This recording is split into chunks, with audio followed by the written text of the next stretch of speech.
Deklarasi terhadap Anies Baswedan sebagai calon presiden merupakan strategi untuk menjatuhkan figur Anies.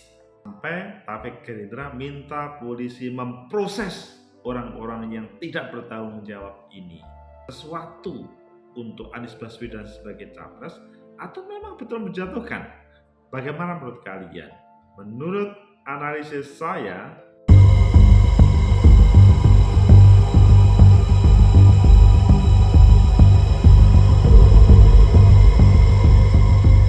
Assalamualaikum warahmatullahi wabarakatuh. Salam sejahtera untuk kita semua, pecinta masa depan negeri. Hari-hari ini Anies Baswedan dideklarasikan oleh kelompok tertentu yang menamakan FPI. Namun malahan disuruh oleh aktivis Gerindra dilaporkan ke polisi. Ada beberapa protes. Ayo kita baca di beberapa media, nanti kita analisis. Pertama, di CNN, Taufik Gerindra minta polisi bekuk pencatut FPI deklarasi Anies Capres. Ini merupakan kemarahan yang tidak terhingga karena ada sebuah orang yang bermain di belakang itu. Kemudian FPI bantah deklarasi Anies Capres 2024 itu aksi fiktif dan palsu. Nah, ini baru terlihat jelas. Selanjutnya, klarifikasi FPI Ribon. Deklarasi Anies Capres 2024 ditipu dan dibayar Rp150.000. Ini tentunya per orang. Dan terakhir di Kumparan, tamu deklarasi Anies sang presiden kami minta bendera tauhid dicopot. Pilih yang mana? Oke, kita di CNN Indonesia. FPI bantah deklarasi Anies Capres 2024 itu aksi fiktif dan palsu. CNN Indonesia, Jakarta, FPI Front Pembela Islam dahulu, kalau sekarang Front Persaudaraan Islam membantah pihaknya menggelar aksi sekaligus deklarasi dukungan terhadap Anies Baswedan sebagai calon presiden 2024 di Bundaran Patung Kuda, Jakarta. Hal itu disampaikan FPI merespon kabar massa tidak dikenal dengan menggunakan nama dan bendera bertuliskan FPI serta pakaian serba putih melaksanakan deklarasi capres tertentu untuk 2024 di Patung Kuda, Jakarta. Ini sebuah berita yang terjadi pada kemarin, masih hangat. Hal itu disampaikan FPI dari tingkat pusat sampai ranting tidak pernah mengundang, menggerakkan dan melakukan aksi dengan tema apapun pada Senin kemarin. Sehingga bila ada yang melakukan aksi mengatasnamakan FPI, maka dapat dipastikan adalah aksi fiktif dan palsu, kata Ketua Umum FPI Muhammad Alatas dalam keterangan resminya yang sudah diunggah dan sudah dikonfirmasi. Muhammad menjelaskan bahwa FPI hingga hari ini tidak pernah terlibat dalam aksi mendukung capres tertentu. FPI, kata dia, juga belum menentukan sikap apapun terkait dengan capres 2024. Jadi ngeri. Di sisi lain, Muhammad mengklaim FPI masih fokus melakukan kegiatan dakwah amar ma'ruf nahi mungkar untuk mencerdaskan kehidupan bangsa. Muhammad juga mengatakan FPI tetap bergerak menggerakkan program sosial kemanusiaan di tengah masyarakat. Karenanya, Muhammad meminta kepada aparat untuk mengusut dan mengambil tindakan tegas kepada pihak yang terlibat dalam gelaran deklarasi yang tercatut nama FPI tersebut. Seperti diketahui, terdapat selebaran surat yang mengatasnamakan pimpinan pusat FPI akan menggelar aksi dan deklarasi mendukung Anies Baswedan, dan tadi sudah dilaksanakan. Pecinta masa depan negeri, itulah sebuah deklarasi yang diklarifikasi. FPI menolaknya. Itu bukan FPI, itu bukan Front Persaudaraan Islam. Pecinta masa depan negeri, FPI kemarin kalian tahu setelah dibubarkan. Dan pada saat ini muncul Front Persaudaraan Islam. Apakah ia menjadi sebuah gerakan yang seperti FPI pada waktu dahulu? Telah diklarifikasi. Sampai hari ini tetap melaksanakan dakwah amar ma'ruf nahi munkar, tetapi belum menentukan siapa capresnya atau belum berbicara tentang politik.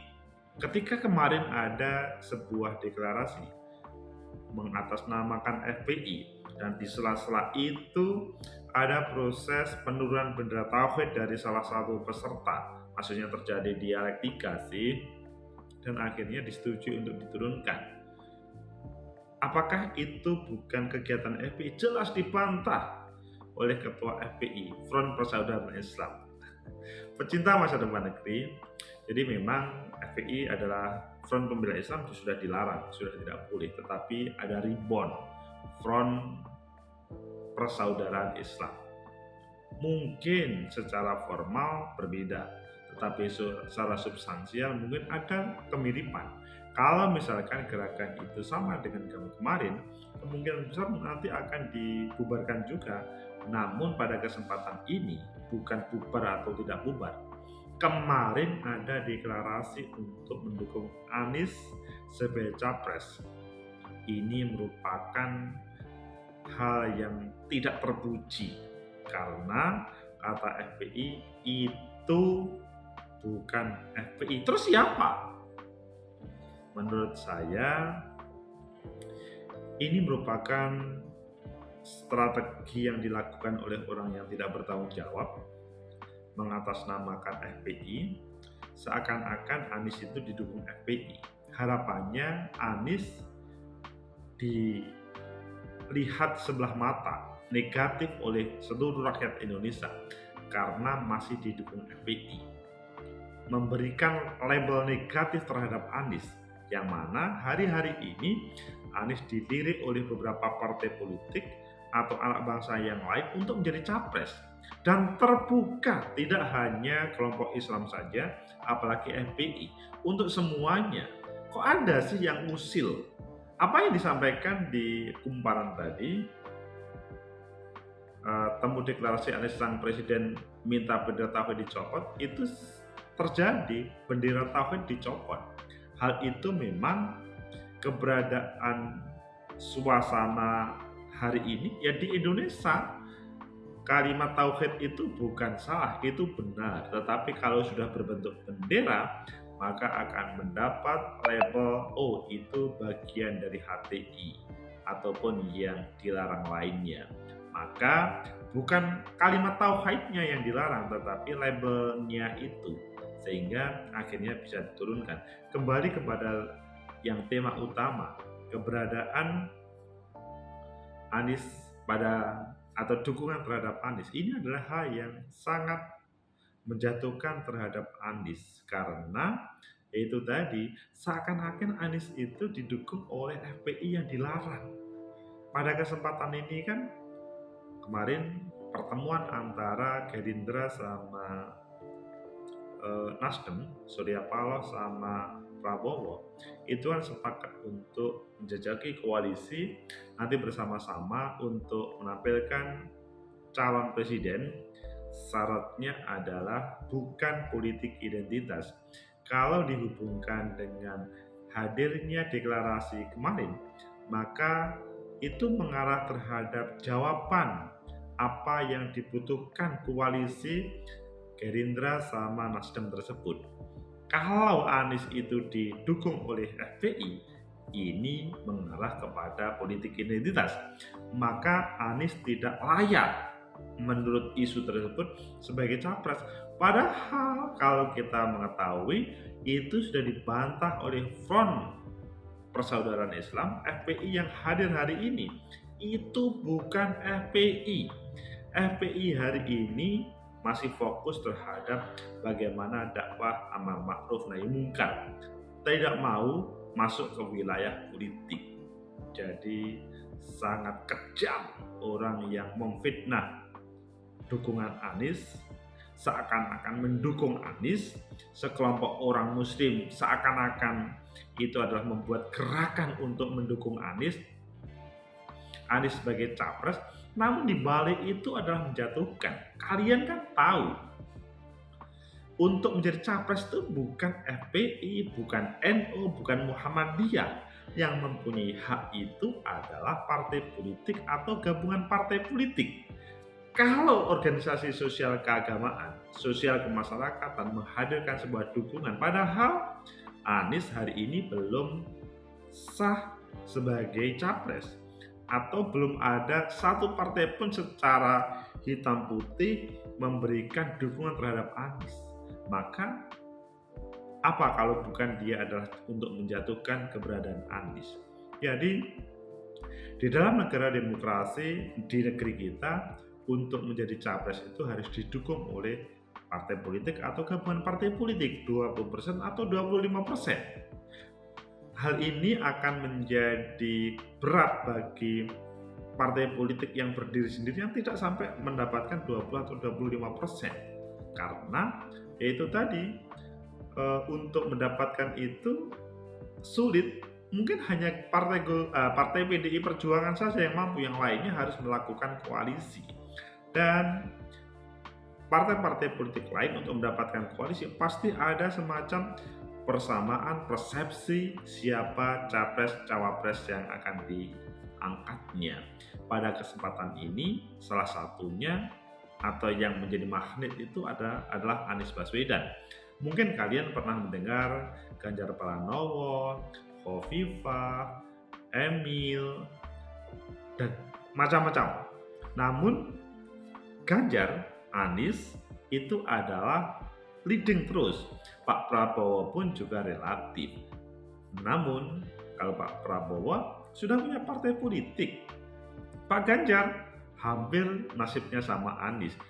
Hanya saja Anies mudah untuk dibuatkan mainan, diberi fitnah, seakan-akan dia bukan bagian dari kesepakatan antara Gerindra sama Nasdem, yaitu tidak boleh bermain dengan politik identitas. Kalau didukung FPI, seakan-akan Anies adalah bermain politik identitas, dan akhirnya Anies tidak mendapatkan jatah atau tidak berhak untuk menjadi bagian dari kesepakatan Nasdem sama Prabowo. Sebetulnya pada kesempatan ini saya tidak cukup hanya ngomong Pak Anies saja ya. Seandainya ada Pak Ganjar, ada Bu Khofifah diberi fitnah seperti itu, tidak bagus, sangat tidak terhormat. Biarkanlah Bu Khofifah, Mas Ganjar, Bu Risma, Mas Emil baik Emil Jawa Timur atau Emil Jawa Barat, ataupun misalkan Caimin, Airlangga Hartarto, ataupun lain-lainnya, janganlah mereka itu dipangkas dengan hal-hal yang negatif tersebut. Biarkanlah proses itu berjalan, nanti akhirnya akan muncul komunikasi politik dan menghadirkan sesuatu di negeri ini. Keberadaan Koalisi Indonesia Bersatu salah satu komunikasi politik yang bagus. Gerindra sama Nasdem kemarin, dan selanjutnya ada Demokrat, itu menjalin komunikasi politik yang lebih intens karena sudah muncul Koalisi Indonesia Bersatu, Golkar, PAN, sama P3. Kalau mereka sudah mulai melakukan komunikasi intensif, maka akan lebih mengerucut terkait dengan kepentingan bangsa ini. Bagaimana solusinya? Tidak mungkin satu partai politik berdiri sendiri dan ikut berkontestasi dan bisa menang. Harus bisa berkoalisi, bersinergi, berkolaborasi, sehingga dengan cara seperti itu akan menghadirkan kepemimpinan yang hebat untuk negeri ini. Buanglah pola-pola strategi menjatuhkan. misalkan seorang calon dengan label-label negatif. Cukup fitnah kemarin itu yang seakan-akan mendukung Anies. Jangan sampai ini terjadi pada yang lainnya. Karena negeri ini membutuhkan orang-orang yang betul-betul dibutuhkan oleh rakyat, jauh dari fitnah-fitnah yang kejam tersebut. Semoga bermanfaat. Like, subscribe, comment, and share. Sampai jumpa.